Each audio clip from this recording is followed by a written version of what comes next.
महाराज कि केवल उनसे इन्हीं का कल्याण होता है और भी कोई पवित्र होते हैं? तो के विशुद्ध्यन्ते वदन्तु मह्यम सप्ताह यज्ञेन कलो पुनन्ति। किस ज्ञान में गंगा का पान करने से कौन कौन पवित्र होते, कृपा करके बताइए। ये मानवाः पापकृतस्तु सर्वदा सदा दुराचाररता विमार्गताः क्रोधाग्निदग्धा कुटिलाश्च कामिनः सप्ताहयज्ञेन कलौ पुनन्ति ते। कि महाराज जिसने अपने जीवन में केवल पाप ही किया, कभी पुण्य का विचार तक नहीं किया, सदा दुराचार रता मार्ग, सदा दुष्कर्म में ही चला है, दुराचार मार्ग में ही चला है, क्रोध के अग्नि से संतप्त है, प्रत्येक समय क्रोधी है, कुटिल है, कामी है, पंचोग्र पापा छल छद्मकारिण, 5 प्रकार के पापों से पीड़ित है, गुरु स्त्री गमन, दूसरे से कोड़ना, अनेक प्रकार के मन में द्वेष उत्पन्न है, अर्थात कायेन वाचा मनसा विपात। उसने जीवन में अपने शरीर से, वाणी से, मन से किसी भी प्रकार का पाप किया है, वह जीते जी तो क्या मरने के उपरांत भी पवित्र हो जाता है, उसकी मुक्ति हो जाती है। अब जैसे कहा कि मरने के उपरांत भी हो जाती महाराज कोई प्रमाण है कि आप बस सिर्फ बोलते जा रहे हैं कि पवित्र हो जाता है? कुछ प्रमाण तो दो इसका हमें। तो अब संकालिक ऋषि उन्हें प्रमाण देते हुए कहते हैं कि महाराज हम आपको एक इतिहास बताते हैं, और यह इतिहास कोई सामान्य नहीं, इसका पान जो करता है वह सभी प्रकार के पापों से भी मुक्त हो जाता है। तो तुंगभद्रा तटे पूर्वं भूतपत्तनमुत्तमं यत्र वर्णा स्वधर्मेण सत्य सत्कर्म तत्परः। कि महाराज तुंगभद्रा नदी के तट पर एक रमणीय नगर बसा हुआ है, और वहां पर प्रत्येक वर्ण के लोग हैं, और सभी वर्ण के लोग अपने अपने कार्यों में कुशल हैं, अपने धर्म का पूर्णतः आचरण करते हैं। ब्राह्मण अपने ब्राह्मणत्व का, अपने जो कर्म है, क्षत्रिय अपने क्षत्रियत्व कर्म का, वैश्य शूद्र अपने कर्म का पूर्णतः पालन करते हैं। और उसी नगर में एक आत्मदेव नामक ब्राह्मण रहते हैं, और वह ब्राह्मण कैसे हैं? पढ़े, संतोषी, कुशल, ज्ञानी, सर्ववेद विशारदः श्रोत्रस्मार्तेषु निष्णेतु द्वितीय एव भास्करः। सभी वेदों के ज्ञाता, श्रोत स्मार्तों में निष्पन्न, अर्थात इस मृत्यु लोक में दूसरे सूर्य के समान प्रतिबिंबित होते हैं। इतने ज्ञानी हैं, और लेकिन आज भी अपना जो जीवन है कैसे पालन करते हैं? भिक्षाटन के माध्यम से, अपने कर्म के माध्यम से, यज्ञ इत्यादि के माध्यम से। और महाराज उनकी एक पत्नी है जिसका नाम है धुंधली।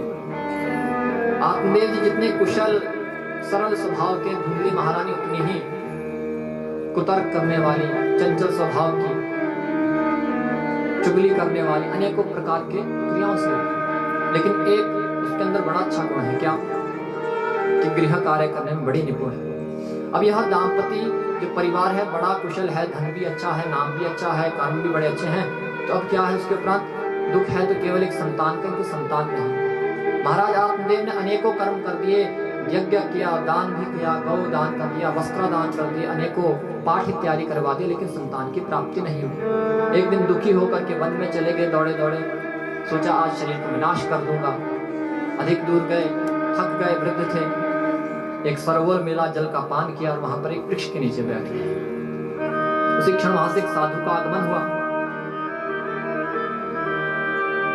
साधु आए, साधु ने देखा कि अरे एक ब्राह्मण बैठा है, जनेऊ था।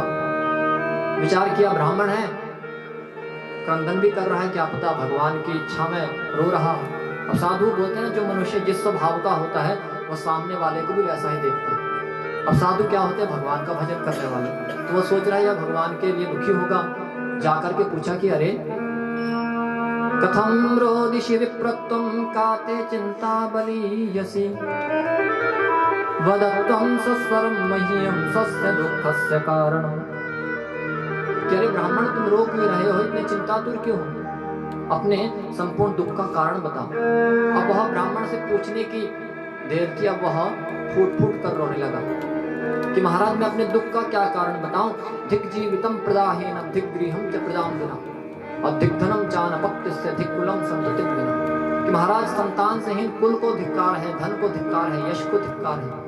और जब संतान ही नहीं है तो इस धन का मैं क्या करूं? इस धन को भोगने वाला भी तो कोई चाहिए। इस धन को एकत्रित करके मैं क्या करूंगा? और महाराज मैं अपने दुख का कारण कहां तक बताऊं आपको? पाल्यते या मया धेनो सावन्ध्या सर्वथा भवेत्, यो मया रोपितो वृक्षः सो तु बन्धत्वमाश्रय। महाराज मेरे घर में एक गाय है, उसका मैं पालन करता हूं अनेकों वर्षों से, लेकिन उसके कोई बालक नहीं, वो बांझ है। मेरे घर में एक वृक्ष है, अपने स्वरूप में परिणित हो चुका है, लेकिन आज तक उसमें फल ही नहीं लगा। और महाराज मैं जब यज्ञ इत्यादि करके कुछ फल इत्यादि लाता हूं ना, वह भी घर में अगले दिन को सड़ जाता है। मैं अपने अभागत्व का क्या आपको उदाहरण दूं?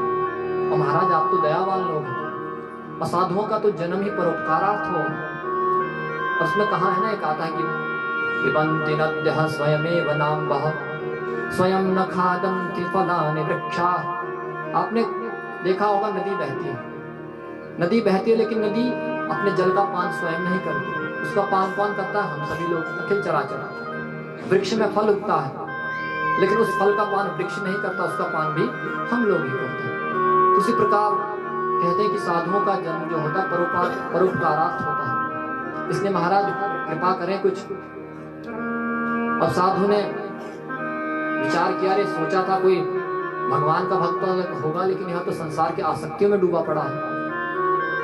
अब उसके कहने लगे कि अरे ब्राह्मण, इस व्यर्थ की चिंता को त्यागो और भगवान का भजन करो, उसी में ही आनंद है। अनेकों प्रकार से समझाने का प्रयत्न किया, लेकिन वह ब्राह्मण माना नहीं ना, क्योंकि वह तो पुत्र के लिए पीड़ित है। और जो मनुष्य जिसके लिए पीड़ित है, जब तक वह प्राप्त ना हो जाए तो वह मनुष्य किस बात का? मनुष्य तो है ही वह कि जिसके अंदर आसक्ति हो। रोने लगा। महाराज यदि आप नहीं बताएंगे तो आपके चरणों में अपने सर को पटक करके यहीं पर मृत्यु त्याग दूंगा, और इस ब्रह्म हत्या का पाप आपको लगेगा।